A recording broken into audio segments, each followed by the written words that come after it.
নমস্কার বন্ধুরা, welcome to Diya's cooking channel. আমার এই চ্যানেলে আপনাদের সবাইকে অনেক অনেক অনেক স্বাগত জানাচ্ছি। আজকে আমি আপনাদের সাথে শেয়ার করছি সাদা আলুর তরকারি রেসিপি। তাহলে চলুন বন্ধুরা, দেরি না করে আমার আজকেরই সাদা আলুর তরকারি রেসিপিটি দেখে নেওয়া যাক। সাদা আলুর তরকারি বানানোর জন্য আমি এখানে আলুগুলোকে এইভাবে টুকরো টুকরো করে কেটে ভালো করে ধুয়ে রেখেছি। তো সাদা আলুর তরকারিটা আমি একবারে তৈরি করব।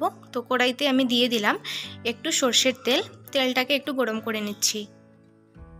তেলটা গরম হয়ে গেছে, তেলের মধ্যে দিয়ে দিলাম 5 ফোড়ন। ফোড়নটাকে একটু ভেজে নিচ্ছি। ফোড়নটা ভাজা হয়ে গেছে, এবার আমি এর মধ্যে টুকরো টুকরো করে কেটে ধুয়ে রাখা আলুগুলি দিয়ে দিলাম। এবারে দিয়ে দিচ্ছি স্বাদ মতো নুন।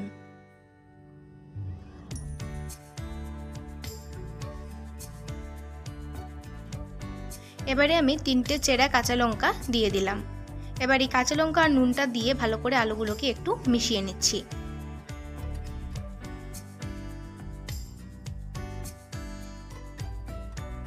আলুগুলোকে মেশানো হয়ে গেছে, এবারে আমি দিয়ে দিচ্ছি পরিমাণ মতো জল। জলটাকে একটু বেশি দিতে হবে, বেশি বলতে খুব বেশি না, যাতে আলুগুলি ভালো করে সেদ্ধ হয়ে যায় সেই পরিমাণ মতো জলটা দিয়ে দিতে হবে। তো জলটা আমি দিয়ে দিলাম। গ্যাসের ফ্লেমটা লোতে রেখে আমি আলুগুলোকে ভালো করে সেদ্ধ করে নিচ্ছি।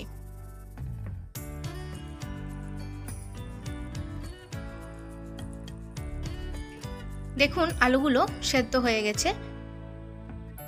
আমি একটু ভেঙে ভেঙে দেখিয়ে দিচ্ছি আলুগুলো যে সেদ্ধ হয়ে গেছে।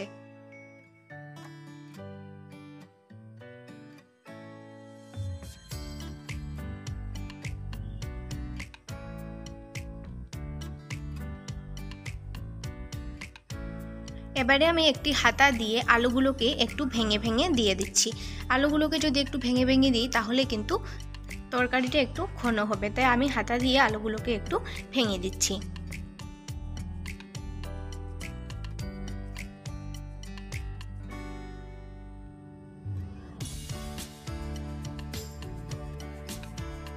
এবারে আমি আরও একবার খুন্তি দিয়ে আলুটাকে মিশিয়ে নিচ্ছি। সাদা আলুর তরকারি আমার একদম তৈরি। এবার আমি এটাকে নামিয়ে গরম গরম পরিবেশন করছি। এই সাদা আলুর তরকারি আপনারা লুচি, রুটি, পরোটা এগুলোর সাথে কিন্তু খেতে পারেন। আমি আজকে লুচি দিয়ে সাদা আলুর তরকারিটা পরিবেশন করলাম। আমার আজকের এই সাদা আলুর তরকারি রেসিপি আপনাদের কেমন লাগলো আপনারা আমাকে অবশ্যই কমেন্ট করে জানাবেন। যদি ভিডিওটি ভালো লেগে থাকে তাহলে একটি লাইক করে দেবেন এবং শেয়ার করে দেবেন। আর আমার চ্যানেলটিকে যদি সাবস্ক্রাইব না করে থাকেন তাহলে অবশ্যই আমার চ্যানেলটিকে সাবস্ক্রাইব করে আমার পাশে থাকবেন আর পাশে থাকা বেল আইকনটা প্রেস করে রাখবেন, যাতে আমি চ্যানেলে নতুন কোনো ভিডিও আপলোড করার সাথে সাথেই আপনাদের কাছে নোটিফিকেশনটা পৌঁছে যাবে। তাহলে বন্ধুরা, আজকের মতো এখানেই শেষ করছি। আবার দেখা হচ্ছে নতুন নতুন অন্য কোনো রেসিপি নিয়ে।